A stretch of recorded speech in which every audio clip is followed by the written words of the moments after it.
ನಮಸ್ಕಾರ ವೀಕ್ಷಕರೇ, the federal ಕರ್ನಾಟಕಕ್ಕೆ ಸ್ವಾಗತ. ನಾನು ವಿಜಯ್ ಜನಹಳ್ಳಿ. ಇರಾನ್ ಮತ್ತು ಇಸ್ರೇಲ್ ಯುದ್ಧದ ಆತಂಕದ ನಡುವೆ, ಅಂದ್ರೆ ಯುದ್ಧ ನಡೀತಿರುವಂತಹ ಹಿನ್ನೆಲೆಯಲ್ಲಿ ಕ್ರೂಡ್ ಆಯಿಲ್ ಜಾಸ್ತಿ ಆಗಿರುವಂತದ್ದು, ಇದರ ಭಾಗವಾಗಿ ವಾಣಿಜ್ಯ ಸಿಲಿಂಡರ್ LPG ಸಿಲಿಂಡರ್ ದರ ಏರಿಕೆ ಆಗಿರುವಂತದ್ದು, ಪ್ರತಿ ಸಿಲಿಂಡರ್ಗೆ 60 ರೂಪಾಯಿ ಹೆಚ್ಚಳ ಆಗಿರುವಂತದ್ದು. ಇದರ ಎಫೆಕ್ಟ್, ಇದರ ಪರಿಣಾಮ ಜನಸಾಮಾನ್ಯರ ಮೇಲೆ ನೇರವಾಗಿ ಪರಿಣಾಮ ಬೀರುವಂತದ್ದು. ಅಂದ್ರೆ ಈಗ ವಾಣಿಜ್ಯ ಬಳಕೆ ಸಿಲಿಂಡರ್ ಹೆಚ್ಚಾದ ಹಿನ್ನೆಲೆಯಲ್ಲಿ ಸಹಜವಾಗಿ ಕೂಡ ಬೇರೆ ಬೇರೆ ಬೇರೆ ದರಗಳು ಕೂಡ ಏರಿಕೆ ಆಗುತ್ತೆ. ಅದರ ಭಾಗವಾಗಿ ಮೊದಲ ಹೊಡೆತ ಕೊಡುವಂತದ್ದು ಕೂಡ ಜನಸಾಮಾನ್ಯರಿಗೆ. ಈ ಸಂಬಂಧಪಟ್ಟಂತೆ ಹೋಟೆಲ್ ತಿಂಡಿಗಳು ಕೂಡ ಹೆಚ್ಚಾಗುತ್ತೆ, ಕಾಫಿ ಟೀ ಹೆಚ್ಚಾಗುತ್ತೆ, ತಿಂಡಿ ಹೆಚ್ಚಾಗುತ್ತೆ. ಯಾಕಂದ್ರೆ ಅವರು ಕೂಡ ಆ ಗ್ಯಾಸ್ ಅನ್ನು ತೆಗೆದುಕೊಂಡು ಬಂದು ಅಡಿಗೆ ಮಾಡಬೇಕಾಗಿರುವಂತದ್ದು, ಅದು ಕೂಡ ಪರಿಣಾಮ. ಮತ್ತು ಜನಸಾಮಾನ್ಯರು ಕೂಡ ಒಂದ್ ರೀತಿಯಲ್ಲಿ ಆಕ್ರೋಶ ಕೂಡ ಕೊಳ್ಳುವಂತ ಸಾಧ್ಯತೆ ಇರುವಂತದ್ದು. ಈ ಸಂಬಂಧಪಟ್ಟಂತೆ ಮಾತಾಡೋಕೆ ಹೋಟೆಲ್ ಮಾಲೀಕರ ಸಂಘದ ಅಧ್ಯಕ್ಷರಾದಂತ PC ರಾವ್ ನಮ್ಮ ಜೊತೆ ಇದ್ದಾರೆ. ರಾವ್ ಅವರ ಕಾರ್ಯಕ್ರಮಕ್ಕೆ ಸ್ವಾಗತ. ನಮಸ್ಕಾರ. ಈಗ ಗ್ಯಾಸ್ ಸಿಲಿಂಡರ್ 60 ರೂಪಾಯಿ ಹೆಚ್ಚಾಗಿರುವಂತದ್ದು ಏನ್ ಅನ್ಸುತ್ತೆ? ಫಸ್ಟ್ ಇದ್ರ ಬಗ್ಗೆ ನಿಮ್ ರಿಯಾಕ್ಷನ್ ಏನಿದೆ? ನೋಡಿ, ಒಂದು ಕಡೆ ಗ್ಯಾಸ್ ಸಿಲಿಂಡರ್ ಅಭಾವ, ಸರಬರಾಜಿನಲ್ಲಿ ಅಭಾವ, ಇನ್ನೊಂದು ಕಡೆ ಗ್ಯಾಸ್ ಸಿಲಿಂಡರ್ ಇವತ್ತಿನಿಂದ 130 ರೂಪಾಯಿ ಅಂತ ತಿಳಿಸಿದ್ದಾರೆ ನಮ್ಗೆ. 130 ರೂಪಾಯಿ ವಾಣಿಜ್ಯ ಸಿಲಿಂಡರ್. ಡೊಮೆಸ್ಟಿಕ್ ಸಿಲಿಂಡರ್ 60 ರೂಪಾಯಿ, ನಮ್ದು ಕಮರ್ಷಿಯಲ್ ಗ್ಯಾಸ್ 130 ರೂಪಾಯಿ ಹೆಚ್ಚಿಗೆ ಆಗ್ತಿದ್ದಾರೆ. ಅಂದ್ರೆ ದಿಢೀರ್ನೆ ಇದನ್ನು ಹೆಚ್ಚುವರಿ ಮಾಡಿದ್ದಾರೆ. $67 ಮೊದಲು ಇತ್ತು ಒಂದು ಬ್ಯಾರಲ್ಗೆ, ಇವಾಗ $93 ಏರಿಕೆ ಆಗಿದೆ. ನಮ್ಗೆ ಗೊತ್ತು, 40% ಏರಿಕೆ ಆಗಿದೆ. ಹೀಗಿದ್ದರೂ ಸರ್ಕಾರ ದಿಢೀರ್ನೆ ಏರಿಕೆ ಮಾಡಬಾರ್ದಿತ್ತು ವಾಣಿಜ್ಯ ಗ್ಯಾಸ್ಗೆ. 130 ರೂಪಾಯಿ ಸಿಲಿಂಡರ್ಗೆ. 1ನೇ ತಾರೀಕು ನಮಗೆ ಬಲ್ಕ್ ಬೈಯರ್ಸ್ಗೆ 100 ರಿಂದ 150 ರೂಪಾಯಿ ಡಿಸ್ಕೌಂಟ್ ಕೊಡ್ತಾ ಇದ್ರು ಮೊದಲು. ಅದನ್ನು 1ನೇ ತಾರೀಕಿಗೆ ನಮ್ಗೆ ಸಂದೇಶ ಕೊಟ್ಬಿಟ್ಟು ಈ ವಾರ ಮುಗಿಯವರೆಗೆ ಆ ಡಿಸ್ಕೌಂಟ್ ಅನ್ನು ಕೊಡ್ಲಿಕ್ಕೆ ಆಗುದಿಲ್ಲ ಅಂತ ನಮ್ಗೆ ತಿಳಿಸಿದ್ರು. ಆದ್ರೂ ಅದನ್ನು ನಾವೇನು ಗ್ರಾಹಕರ ಮೇಲೆ ಹಾಕ್ಲಿಕ್ಕೆ ಹೋಗಿಲ್ಲ. 150 ರೂಪಾಯಿ ಡಿಸ್ಕೌಂಟ್ ಕಡಿಮೆ ಹೋಯ್ತು. ಇವಾಗ ಅದರ ಮೇಲೆ 130 ರೂಪಾಯಿ ಇವಾಗ ಹೆಚ್ಚುವರಿ ಬೆಲೆ. ಅಂದ್ರೆ ನಮ್ಗೆ ಒಟ್ಟಿಗೆ 280 ರೂಪಾಯಿ ಒಂದು ಕಮರ್ಷಿಯಲ್ ಗ್ಯಾಸ್ ಸಿಲಿಂಡರ್ಗೆ ಆಗ್ತಾ ಇದೆ. 19 kgಗೆ 280 ರೂಪಾಯಿ ಹೆಚ್ಚುವರಿ ಆಗ್ತಾ ಇದೆ. ಇದು ಬಹುದೊಡ್ಡ ಹೊಡೆತ. ನಾವು 150 ರೂಪಾಯಿ ಡಿಸ್ಕೌಂಟ್ ಫರ್ಗೆಟ್ ಮಾಡ್ಲಿಕ್ಕೆ ರೆಡಿ ಇದ್ದೆವು. ಈ ಹೆಚ್ಚುವರಿ ಪುನಃ ಮಾಡುದು ಸಮಂಜಸ ಅಲ್ಲ. ಸ್ವಲ್ಪ ದಿವಸ ಅವರು ಕೂಡ ಕಾದು ನೋಡಬಹುದಾಗಿತ್ತು. ಗ್ಯಾಸ್ ಬ್ಯಾರೆಲ್ ಬೆಲೆ ಬಹಳಷ್ಟು ಕಡಿಮೆ ಇದ್ದಾಗ ಅವರೇನು ತುಂಬಾ ಕಡಿಮೆ ಮಾಡ್ಲಿಲ್ಲ. ಇವಾಗ ಅನಿವಾರ್ಯ ಕಾರಣ ಅಂತ ಹೇಳ್ಕೊಂಡು ಅದೇ ಡೀಸೆಲ್ ಪೆಟ್ರೋಲ್ಗೂ ಏನು ಹೆಚ್ಚಿಗೆ ಮಾಡ್ಲಿಲ್ಲ. ಓನ್ಲಿ ಕಮರ್ಷಿಯಲ್ ಗ್ಯಾಸ್ಗೆ 130 ರೂಪಾಯಿ ಹೆಚ್ಚುವರಿ ಮಾಡಿದ್ದು. ಅವರು ಸ್ವಲ್ಪ ಕಾದು ನೋಡಬಹುದಾಗಿತ್ತು. ಯಾಕಂದ್ರೆ ಕಮರ್ಷಿಯಲ್ ಗ್ಯಾಸ್ ಯೂಸರ್ ಕೇವಲ ಹೋಟ್ಲ್ನವರಲ್ಲ, ಹಾಸ್ಪಿಟಲ್ ನಲ್ಲಿ ಡಯಟ್ ಫುಡ್ ಕೊಡೋದಕ್ಕೆ, ಆರೋಗ್ಯಕರವಾದ ಫುಡ್ ಕೊಡೋದಕ್ಕೆ, IT ಕಂಪ್ನಿಯಲ್ಲಿ ಫುಡ್ ಕೊಡೋದಕ್ಕೆ, ಟೂರಿಸಂ ಪ್ಲೇಸ್ ನಲ್ಲಿ ಆಹಾರ ಕೊಡೋದಕ್ಕೆ, PGಗೆ, ಹೋಟ್ಲಿಗೆ, ರೆಸ್ಟೋರೆಂಟ್ಗೆ ಎಲ್ಲದಕ್ಕೂ ಬೇಕು ಗ್ಯಾಸ್ ಸಿಲಿಂಡರ್. ಇಲ್ಲದಿದ್ರೆ ಯಾವ ಕೆಲಸನೂ ಆಗುದಿಲ್ಲ. ಎಲ್ಲ ಜನಸಾಮಾನ್ಯರಿಗೆ ಎಲ್ಲವೂ ಕೂಡ ನೇರವಾಗಿ ಕನೆಕ್ಟ್ ಆಗುತ್ತೆ ಎಲ್ಲರಿಗೂ ಕೂಡ. ಇದು ಬಹಳ ದೊಡ್ಡ ಹೊಡೆತ ಆಗ್ತದೆ. 280 ರೂಪಾಯಿ ಅಂದ್ರೆ ಸುಮಾರು 15 ರಿಂದ 20% ಹೆಚ್ಚುವರಿ ಮಾಡಿದಂಗೆ ಆಗ್ತದೆ. ಅದು ನಮ್ಗೆ ದಿನನಿತ್ಯದ ಬಳಕೆಯಲ್ಲಿ ಬಹಳ ಹೆಚ್ಚಿಗೆ ಆಗ್ತದೆ. ಹೀಗಿದ್ದರೂ ನಾವು ಸರ್ಕಾರ ನಮ್ಗೆ ಮನವಿ ಮಾಡ್ತಾ ಇದ್ದೇವೆ, ಸ್ವಲ್ಪ ತಡೆ ಹಿಡೀರಿ, ಅರ್ಜೆಂಟ್ ಮಾಡಬೇಡಿ. ಖಂಡಿತ ಬೆಲೆ ಏರ್ತಾ ಇರುವುದು ಇದು ಟೆಂಪರರಿ ಇನ್ಕ್ರೀಸ್. ಟೆಂಪರರಿ ಇನ್ಕ್ರೀಸ್ ನಲ್ಲಿ ಸ್ವಲ್ಪ ಲಾಭ ಕಡಿಮೆ ಆದ್ರೂ ಅವರಿಗೆ ಅಥವಾ ನಷ್ಟ ಆದ್ರೂ ತಡ್ಕೊಳ್ಬೇಕಾಗಿತ್ತು. ಅದು ಬಿಟ್ಟು ನಮ್ಮ ಮೇಲೆ ಹೊರೆ ಹಾಕಿದ್ದಾರೆ. ನಾವು ಇದರ ಬಗ್ಗೆ ಚಿಂತನೆ ಮಂಥನ ಚರ್ಚೆ ಮಾಡ್ತೇವೆ. ನಾವು ಇವತ್ತಿನ ಚರ್ಚೆ ಪ್ರಕಾರ ತಕ್ಷಣ ಬೆಲೆ ಏರಿಸಲಿಲ್ಲದಿದ್ರು ಮುಂದಿನ ದಿನಗಳಲ್ಲಿ ಕಾದು ನೋಡಿ ಕೆಲವೊಂದು 2-3 ದಿನಗಳಲ್ಲಿ ಇದ್ರ ಬಗ್ಗೆ ಚರ್ಚೆ ಮಾಡ್ತೇವೆ. ಯಾಕಂದ್ರೆ ನಮ್ಗೆ ಓನ್ಲಿ ಗ್ಯಾಸ್ ಮಾತ್ರ ಹೆಚ್ಚಿಗೆ ಆಗಿದ್ದಲ್ಲ, ಕರೆಂಟ್ ಬೆಲೆಯನ್ನು ಹೆಚ್ಚಿಗೆ ಮಾಡ್ತಾರೆ ರಾಜ್ಯ ಸರ್ಕಾರ, ವಾಟರ್ ಬೆಲೆಯನ್ನು ಹೆಚ್ಚಿಗೆ ಮಾಡ್ತಾ ಇದ್ದಾರೆ. ಗಾರ್ಬೇಜ್ ಕಲೆಕ್ಷನ್ಗೂ 12 ರೂಪಾಯಿ 1 kg. ಇವತ್ತು ಟೊಮೆಟೊ ಕೂಡ 5 ರೂಪಾಯಿ 6 ರೂಪಾಯಿಗೆ ಸಿಗ್ತಾ ಇದೆ. ಗ್ಯಾರ್ಬೇಜ್ ಕಲೆಕ್ಷನ್ ಮಾಡೋದಕ್ಕೆ 12 ರೂಪಾಯಿ ಕೊಡಬೇಕು ಅಂತ ಆದೇಶ ಹೊರಡಿಸಿದ್ದಾರೆ. ಇದೆಲ್ಲದನ್ನು ಚಿಂತನ ಮಂಥನ ಮಾಡಿಕೊಂಡು ನಾವು ಬೆಲೆ ನಿರ್ಧಾರ ಮಾಡಬೇಕಾಗಿದೆ. ಗ್ರಾಹಕರ ಹಿತದೃಷ್ಟಿಯಿಂದ ನಾವು ಸ್ವಲ್ಪ ಕಾದು ನೋಡ್ತಾ ಇದ್ದೇವೆ. 1-2 ದಿನ ಏನ್ ಮಾಡ್ತಾರೆ ಅಂತ ಸರ್ಕಾರವನ್ನು ಒತ್ತಡ ಹಾಕ್ತೇವೆ, ಹೆಚ್ಚಿಗೆ ಮಾಡಬೇಡಿ ಅಂತ. ಒಂದ್ ವೇಳೆ ನಿಮ್ಮ ಒತ್ತಡಕ್ಕೆ ಮಣಿಲಿಲ್ಲ ಅಂದ್ರೆ, ನಿಮ್ಮ ಒತ್ತಡಕ್ಕೆ ಅವರು ಸ್ಪಂದಿಸ್ಲಿಲ್ಲ ಅಂತಂದ್ರೆ, ಹೋಟೆಲ್ ತಿಂಡಿ ಅಥವಾ ಹೋಟೆಲ್ ನಲ್ಲಿ ಇರುವಂತಹ ಏನು ದರ ಏರಿಕೆ ಜಾಸ್ತಿ ಆಗುವಂತ ಸಾಧ್ಯತೆ ಇದೆಯಾ? ಅನಿವಾರ್ಯ ಆಗುತ್ತಾ? ಲಾಸ್ಟ್ ಎಫರ್ಟ್ ಅದು. ಅನಿವಾರ್ಯ, ಖಂಡಿತ ಅನಿವಾರ್ಯ, ಈಗಾಗಲೇ ಅನಿವಾರ್ಯ ಆಗಿದೆ. ಈ ಗ್ಯಾಸ್ ಬೆಲೆ ಅಲ್ಲದಿದ್ರೂ ಅನಿವಾರ್ಯ ಮಾಡಿದ್ದಾರೆ ಸರ್ಕಾರದ ಕೆಲವೊಂದು ಹೆಚ್ಚುವರಿ ತೆರಿಗೆ, ಗಾರ್ಬೇಜ್ ಟ್ಯಾಕ್ಸ್, ಇದರಿಂದ ಅನಿವಾರ್ಯ ಬಂದಿದೆ. ನಾವು ಅದನ್ನೆಲ್ಲ ಏಪ್ರಿಲ್ ತಿಂಗಳಿನವರೆಗೆ ಹೋಲ್ಡ್ ಮಾಡಿ ಇಟ್ಕೊಂಡಿದ್ದೆವು. ಏಪ್ರಿಲ್ ತಿಂಗಳಲ್ಲಿ ಇದರ ಬಗ್ಗೆ ನಿರ್ಧಾರ ತೆಗೆದುಕೊಳ್ಳೋಣ ಅಂತ.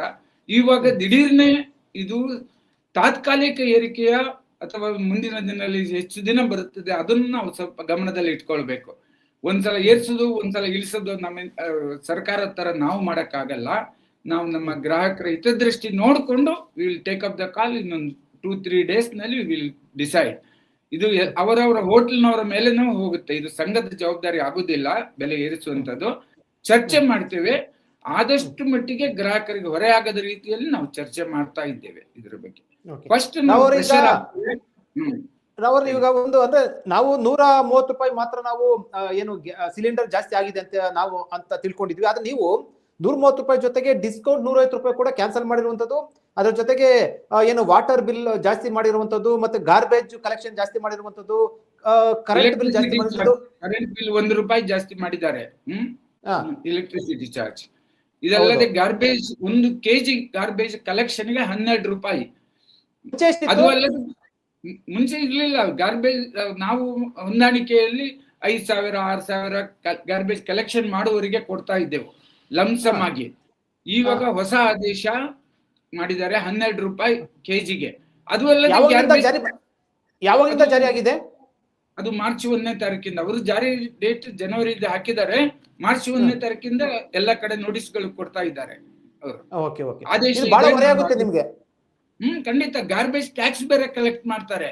ಗಾರ್ಬೇಜ್ ಟ್ಯಾಕ್ಸ್ ಅವರೇಜ್ 3.5 ಲಕ್ಷದಿಂದ 30 ಲಕ್ಷದವರೆಗೆ ಒಂದೊಂದು ಹೋಟ್ಲು ಎಲ್ಲ ಉದ್ಯಮಿಗಳ ಮೇಲೆ garbage tax last 25-26 property tax ಜೊತೆ ಕಲೆಕ್ಟ್ ಮಾಡಿದ್ದಾರೆ ಆಲ್ರೆಡಿ. ಈ ವರ್ಷನೂ 4 ಕಟ್ಟಬೇಕು ನಾವು ಪ್ರಾಪರ್ಟಿ ಟ್ಯಾಕ್ಸ್ ಜೊತೆ. ಗಾರ್ಬೇಜ್ ಟ್ಯಾಕ್ಸ್ ಕಲೆಕ್ಟ್ ಮಾಡಿ ಗಾರ್ಬೇಜ್ ಕಲೆಕ್ಷನ್ಗೂ ದುಡ್ಡು ಕಲೆಕ್ಟ್ ಮಾಡ್ತಾರೆ. ಇದು ಡಬಲ್ ಕಲೆಕ್ಷನ್. ಇದು ಮೊದಲ ಬಾರಿಗೆ ಈ ರೀತಿ ಕೆಜಿ ಲೆಕ್ಕ ಪ್ರಕಾರ ಮೊದಲ ಬಾರಿಗೆ ಆಗ್ತಾ ಇರುವಂತದ್ದು ಟ್ಯಾಕ್ಸ್ ಇದು. First time. ಇದರ ಮೊದಲು ಒಂದು 6 ವರ್ಷದ ಮೊದಲು 1 ರೂಪಾಯಿ 1 kgಗೆ ಅಂತ ಆದೇಶ ರೆಡಿ ಮಾಡಿದ್ರು. ಅದು ನಾವು ಕೋರ್ಟ್ ಮುಖಾಂತರ ತಡೆ ಆಜ್ಞೆ ತಂದಿದ್ದೆವು. ಅದಕ್ಕೇನೆ ಇವಾಗ ಹೊಸದಾಗಿ ಅವರು ಆರ್ಡರ್ ಇದೆ, ಪೊಲ್ಯೂಷನ್ ಕಂಟ್ರೋಲ್ ಆರ್ಡರ್ ಇದೆ ಅಂತ ಹೇಳ್ಕೊಂಡು 12 ರೂಪಾಯಿ kgಗೆ ಆದೇಶ ಹೊರಡಿಸಿದ್ದಾರೆ. ನಾನು ಕಳಿಸ್ತೇನೆ ಇದು ಆದೇಶ. ಖಂಡಿತ. ಈಗ ಬೇರೆ ಗಾಯದ ಮೇಲೆ ಬರೆ ಎಲ್ದಂಗೆ ಆಗ್ತಾ ಇದೆ. ಒಂದು ಕಡೆಯಿಂದ ಸಿಲಿಂಡರ್ ಬೆಲೆ, ಒಂದು ಕಡೆಯಿಂದ ಎಲೆಕ್ಟ್ರಿಸಿಟಿ, ವಾಟರು, ಗಾರ್ಬೇಜ್ ಟ್ಯಾಕ್ಸ್, ಇದ್ರ ಜೊತೆ ಅಡಿಗೆ ಎಣ್ಣೆ. ಇದಾದ್ಮೇಲೆ ಈ ಪೆಟ್ರೋಲ್ ಡೀಸೆಲ್ ಸ್ವಲ್ಪ ಹೆಚ್ಚುವರಿ ಮಾಡಿದ್ರೆ ಕ್ಯಾಸ್ಕ್ಯಾಡಿಂಗ್ ಇಫೆಕ್ಟ್, ಎಲ್ಲದಕ್ಕೂ ಏರಿಕೆ ಆಗ್ತದೆ. ತರಕಾರಿ, ಬೇಳೆ, ಕಾಳು ಎಲ್ಲನೂ ಏರಿಕೆ ಆಗ್ತದೆ. ಈ ನಾವು ಫಸ್ಟ್ ಅಭಿಲಾಷೆ ನಮ್ದೇನಂದ್ರೆ ಈ ವಾರ ಆದಷ್ಟು ಬೇಗ ನಿಲ್ಲಬೇಕು ಅಂತ ನಮ್ಮ ಪ್ರಾರ್ಥನೆ. ಅದರ ಮೊದ್ಲು ಹಂಗೇನೆ ಈ ವಾರ ಟೆಂಪರರಿ. ಸೊ ಸರ್ಕಾರ ಕೂಡ ಸ್ವಲ್ಪ ಸಹಿಸಿಕೊಂಡು ಕಾದು ನೋಡಬೇಕು. ದಿಢೀರ್ನೆ ಗ್ರಾಹಕರ ಮೇಲೆ ಅಥವಾ ಜನಸಾಮಾನ್ಯರ ಮೇಲೆ ಹೊರೆ ಆಗುವಂತ ರೀತಿಯಲ್ಲಿ ಯಾವುದೇ ಆದೇಶಗಳನ್ನು ಹೊರಡಿಸಬಾರ್ದು. ಒಂದ್ಸಲ ಆದೇಶ ಹೊರಡಿಸಿದ್ರು ಕಮರ್ಷಿಯಲ್ ಗ್ಯಾಸೇ ಪ್ರೊಡ್ಯೂಸ್ ಮಾಡಬಾರ್ದು, ಓನ್ಲಿ ಡೊಮೆಸ್ಟಿಕ್ ಮಾಡಬೇಕು ಅಂತ ಒಂದು ಆರ್ಡರ್ ಕಳಿಸಿದ್ರು ನಿನ್ನೆಲ್ಲ ಮೊನ್ನೆ. ಇವತ್ತು ಕಮರ್ಷಿಯಲ್ ಗ್ಯಾಸ್ಗೆ 130 ರೂಪಾಯಿ ಹೆಚ್ಚುವರಿ ಕೊಡ್ತೇವೆ ಅಂತ ಕಳಿಸಿದ್ರು. ಇದು ಏನೋ ಒಂದು ಪ್ರೆಷರ್ ಬಿಲ್ಡಿಂಗ್ ಟ್ಯಾಕ್ಟಿಕ್ಸ್ ಆಗ್ತಾ ಇದೆ ಅಂತ ನಮ್ಗೆ ಅನಿಸ್ತಾ ಇದೆ. ಎಲ್ಲವನ್ನು ನಾವು ಕೂಡ ಕಾದು ನೋಡ್ತೇವೆ. ಖಂಡಿತ ಈ ಹೊರೆ ನಮ್ಮ ಉದ್ಯಮಿಗಳ ಮೇಲೇನು ಬರಬಾರ್ದು, ತದನಂತರ ಗ್ರಾಹಕರ ಮೇಲೆ ಬರಬಾರ್ದು ಅನ್ನೋದು ನಮ್ಮ ಮೂಲ ಉದ್ದೇಶ.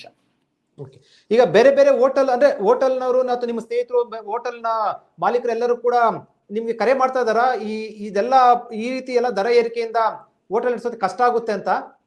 ಖಂಡಿತ ಎಲ್ರಿಗೂ ಚಿಂತನೆ ಇದೆ. ಎಲ್ರೂ ನಾವು 1-2 ದಿನ ಕಾದು ನೋಡಿ ಅಂತ ಹೇಳಿದ್ದೇವೆ. ನಿನ್ನೆ ನಾವು ಇಂಡಿಯನ್ ಆಯಿಲ್ ಕಾರ್ಪೊರೇಷನ್ ಮುಖ್ಯಸ್ಥರ ಹತ್ರ ಚರ್ಚೆ ಮಾಡಿದ್ದೆವು. ಅವರು ಇಂಧನವನ್ನು ಸರಬರಾಜು ಹಂತ ಹಂತವಾಗಿ ಕೊಡ್ತೇವೆ, ಸಂಪೂರ್ಣ ನಿಲ್ಲಿಸುವುದಿಲ್ಲ ಅಂತ ಒಂದು ರೀತಿಯ ಆಶ್ವಾಸನೆ ಕೊಟ್ಟಿದ್ರು. SP ಮತ್ತೆ ಭಾರತ್ ಗ್ಯಾಸ್ ಸಂಪೂರ್ಣವಾಗಿ ನಿಲ್ಲಿಸಿದ್ರು. ಇವತ್ತು ಅವರು ಕೂಡ 130 ರೂಪಾಯಿ ಹೆಚ್ಚುವರಿ ಮಾಡಿದ್ಮೇಲೆ ಸರಬರಾಜು ಪುನಃ ರೀಸ್ಟಾರ್ಟ್ ಮಾಡ್ತೇವೆ ಅಂತ ಹೇಳಿದ್ದಾರೆ. ಕಾದು ನೋಡ್ಬೇಕು, ಯಾಕಂದ್ರೆ ಅವರಿಗೆ ಕೂಡ ಒಳ್ಳೆ ಬೆಲೆ ಸಿಗ್ತಾ ಇದೆ. ಈ ಗಲ್ಫ್ ವಾರ್ ಕಾರಣ ಹೇಳಿ ಬೆಲೆ ಏರಿಸುವಂತದ್ದು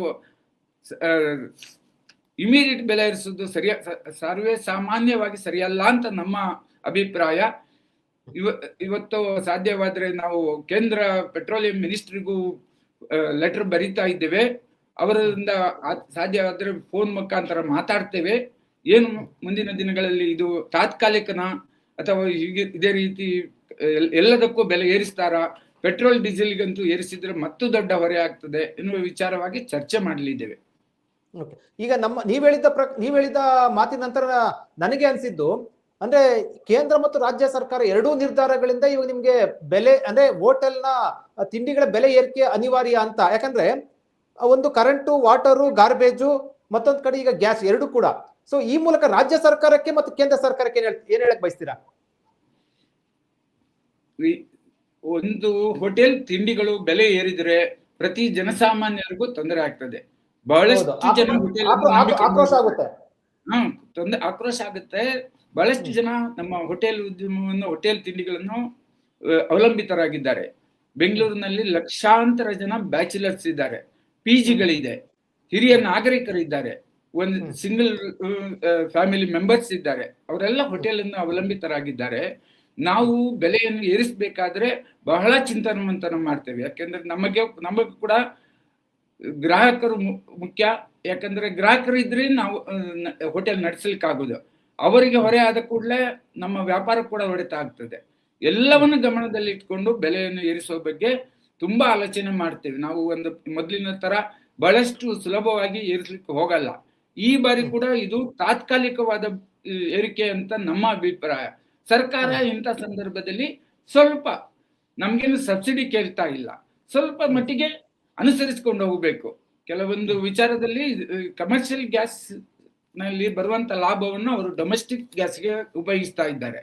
ಕಮರ್ಷಿಯಲ್ ಗ್ಯಾಸ್ಗೆ ಈ ರೀತಿ ದಿಢೀರ್ನೆ 130 ರೂಪಾಯಿ ಸಿಲಿಂಡರ್ಗೆ ಏರಿಸುವುದು ನಿಜವಾಗಿಯೂ ಅಷ್ಟು ಸಮಂಜಸವಲ್ಲ. ಅದನ್ನು ಕಾದು ನೋಡಬಹುದಾಗಿತ್ತು. ಕಾದು ನೋಡುವ ತಂತ್ರವನ್ನ ಮಾಡಬೇಕು. ಇದು ಇಂಡೈರೆಕ್ಟ್ ಆಗಿ ಜನರಿಗೆ ಆಗುವಂತ ಹೊರೆ. ಎಲ್ಲ ವಿಧದಲ್ಲೂ ಆಲೋಚನೆ ಮಾಡಿ ನಾವು ಕೂಡ 2 ದಿನ ಕಾದು ನೋಡ್ತೇವೆ. ನೆಕ್ಸ್ಟ್ ಮುಂದಿನ ವಾರದಲ್ಲಿ ನಮ್ಮದೇ ಆದ ಒಂದು ವಿಶೇಷವಾದ ಸಭೆಯನ್ನು ಕರಿತೇವೆ. ಆ ಸಭೆಯಲ್ಲಿ ಏನ್ ಮಾಡ್ಬೇಕು ಅನ್ನುವ ತೀರ್ಮಾನ ತೆಗೆದುಕೊಳ್ತೇವೆ. ಅದರ ಒಳಗಡೆ ಈ ಯುದ್ಧ ಕಡಿಮೆ ಆಗ್ಬೋದು. ಇವತ್ತಿನ ಪ್ರಕಾರ ಸ್ವಲ್ಪ ರಿಲೀಸ್ ಆಗಿದೆ ಅಂತ ಹೇಳ್ತಾರೆ. ಅಲ್ಲಿ ಹಡಗು ಎಲ್ಲ ರಿಲೀಸ್ ಆಗ್ತಾ ಇದೆ ಅಂತ ಹೇಳ್ತಾ ಇದ್ದಾರೆ. ನೋಡಬೇಕು. ನಿನ್ನೆನೆ $8 ಏರಿಕೆ ಆಗಿದೆ. $67 ಇದ್ದಂತ ಪೆಟ್ರೋಲಿಯಂ ಪ್ರಾಡಕ್ಟ್ಸ್ ಇವತ್ತು ಕ್ರೂಡ್ ಆಯಿಲ್ $93.5 ಆಗ್ಬಿಟ್ಟಿದೆ. ಸಾಧಾರಣ 35% ಹೆಚ್ಚಿಗೆ ಆಗಿದೆ. ನೋಡೋಣ, ಇದರಿಂದ ಕಡಿಮೆ ಆಗ್ಬೋದು ಅಂತ ನಾವು ವೇಟ್ ಎನ್ಸಿ. ಇದರ ಜೊತೆ ಅಡಿಗೆ ಎಣ್ಣೆ ಕೂಡ ಜಾಸ್ತಿ ಆಗ್ತಾ ಇದೆ. ಅದು ಇಂಪೋರ್ಟ್ ಆಗ್ತಾ ಇರೋದು. ಅಡಿಗೆ ಎಣ್ಣೆ ಕೂಡ ಬಹಳ ತೊಂದರೆಯಲ್ಲಿ ಬಿರಿದೆ. ಎಣ್ಣೆ ಪದಾರ್ಥಗಳಲ್ಲಿಯೂ ಹೊಡೆತ ಆಗ್ಬಹುದು. ಎಲ್ಲ ಲೆಟಸ್ ವೇಟ್ ಎನ್ಸಿ. ನಾವು ಯಾವುದನ್ನೇ ಹರಿಬರಿ ಡಿಸೈಡ್ ಮಾಡ್ತಾ ಇಲ್ಲ. ಯಾಕಂದ್ರೆ ಇದು ಒಂದ್ಸಲ ಏರಿಸುದು ಒಂದ್ಸಲ ಇಳಿಸುದು ನಮಗೂ ಕಷ್ಟ ಆಗ್ತದೆ. ನಮ್ಮ ಸಾಫ್ಟ್ವೇರ್ ಗ್ರಾಹಕರಿಗೆ ಹೇಳೋದು ಇದೆಲ್ಲವನ್ನ ಕಷ್ಟ ಆಗ್ತದೆ. ಅಳೆದು ತೂಗಿ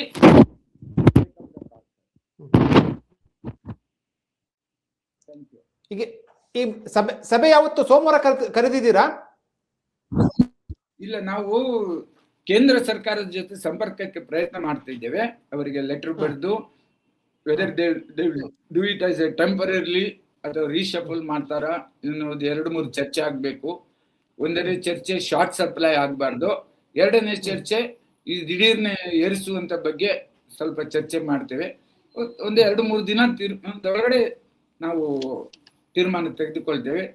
ನಾನು ಹೇಳಿದಲ್ಲ, ಇದು ಟೆಂಪರರಿ ಇನ್ಕ್ರೀಸ್ ಆದ ಕಾರಣ ಈ ಹೊರೆಯನ್ನು ಡೈರೆಕ್ಟ್ ಗ್ರಾಹಕರಿಗೆ ಹಾಕುವಂತದ್ದು ಅಷ್ಟು ಸಮಂಜಸ ಆಗೋದಿಲ್ಲ. ಕಾದು ನೋಡ್ತೇವೆ ಸ್ವಲ್ಪ. ಇದು ಟೆಂಪರರಿ ಅಂತ ಏನಾದ್ರು ತಮಗೆ ಅರಿವಾದ್ರೆ, ತಮ್ಮ ಮನವರಿಕೆ ಆದ್ರೆ ನೀವು ಬೆಲೆ ಏರಿಕೆ ಮಾಡೋದಿಲ್ಲ ಅಂತ ಹೇಳ್ಬೋದಾ? ಅದನ್ನು ನೋಡ್ಬೇಕು. ಯಾಕಂದ್ರೆ ಬೇರೆ ಎಲ್ಲ ಇಫೆಕ್ಟ್ ಇದೆ, ಕ್ಯಾಸ್ಕ್ಯಾಡಿಂಗ್ ಇಫೆಕ್ಟ್ ತುಂಬಾ ಇದೆ. ಗಾರ್ಬೇಜ್, ವಾಟರ್ ಮತ್ತೆ ಕರೆಂಟ್ ಬಿಲ್ ಇವೆಲ್ಲವೂ ಕೂಡ ಹೇಳಿದ್ರಲ್ಲ. ಏರಿಸುವಂತ ಚಿಂತನ ಮಂಥನ ಇತ್ತು. ಅದು ಕೂಡ ಗಾರ್ಬೇಜ್ ಇದು ಕೂಡ BBMP ಕಮಿಷನ್ ಜೊತೆ ಚರ್ಚೆ ಮಾಡಬೇಕು. ಅವರು ಕೂಡ ಅವ್ರ ಕೂಡ ಚರ್ಚೆ ನಡೆಸಿ ಅದನ್ನು ಯಾವ ಹಂತಕ್ಕೆ ತರ್ತಾರೆ ಅದನ್ನೆಲ್ಲ ನೋಡಿಕೊಂಡು ಏಪ್ರಿಲ್ ನಲ್ಲಿ ಎಲ್ಲ ತೀರ್ಮಾನ ತೆಗೆದುಕೊಳ್ಬೇಕು ಅಂತ ಇದ್ದೆವು. Will wait sir, will wait up to March ಎಂಡ್ನವರೆಗೆ ಏನಿದ್ರು. ಯಾಕಂದ್ರೆ ಇದೆಲ್ಲ ಪ್ರತಿದಿನ ಹೋಟೆಲ್ಸ್ ಇಂದ ಗಾರ್ಬೇಜ್ ಎಷ್ಟು ಕೆಜಿ ಹೋಗುತ್ತೆ, ಎಷ್ಟು ಕೆಜಿ ಅದು ಕಲೆಕ್ಷನ್ ಆಗುತ್ತೆ ಗಾರ್ಬೇಜ್? ಸಣ್ಣ ಹೋಟೆಲ್ ನಲ್ಲಿ 50 kgಗಿಂತ ಹೆಚ್ಚಿಗೆ ಇರುತ್ತೆ. ಮಧ್ಯಮ ಹೋಟೆಲ್ 100 ರಿಂದ 150 kg ಇರುತ್ತೆ. ಸರಾಸರಿ ಬೆಂಗಳೂರಲ್ಲಿ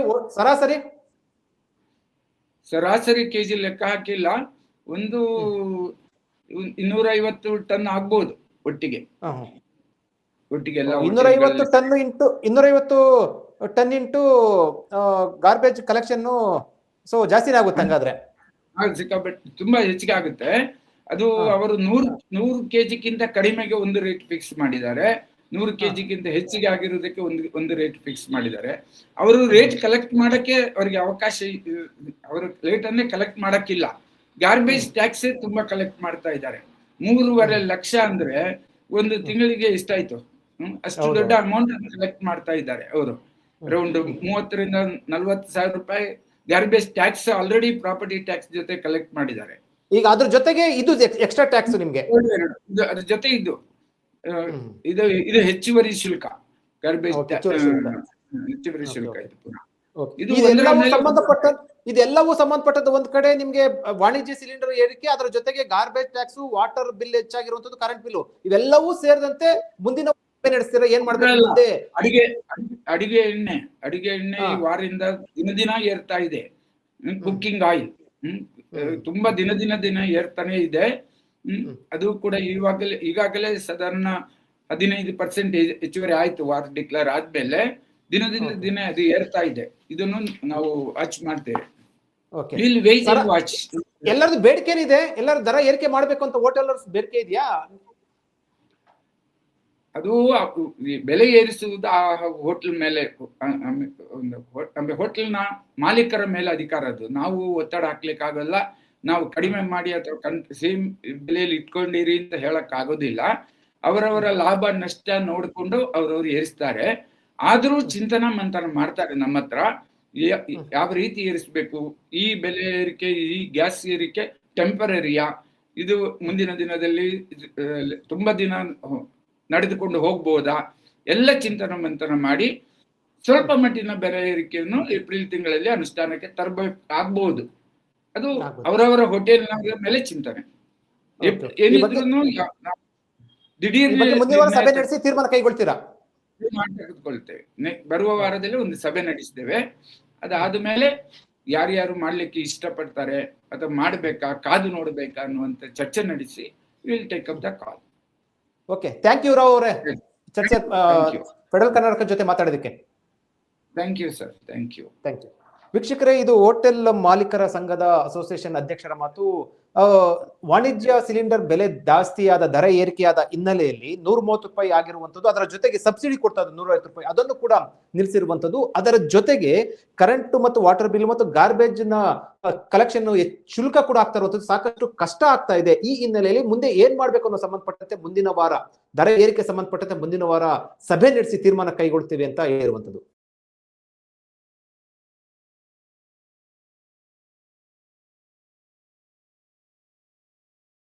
ಹೆಚ್ಚಿನ ಸುದ್ದಿ ಅಪ್ಡೇಟ್ಗೆ ಈಗಲೇ the federal Karnataka YouTube page ಅನ್ನು ಸಬ್ಸ್ಕ್ರೈಬ್ ಮಾಡಿ.